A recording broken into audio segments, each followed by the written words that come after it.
Hello everyone, today we will talk about how to fix or how to solve the problem of authentication failed on the application of Discord.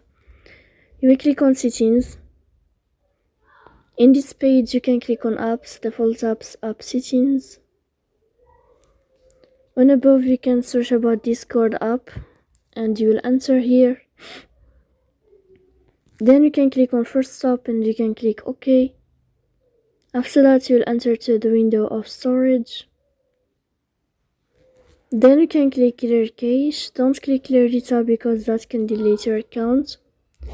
In the end you can turn on your airplane mode and you can turn off your airplane mode again to fix that problem.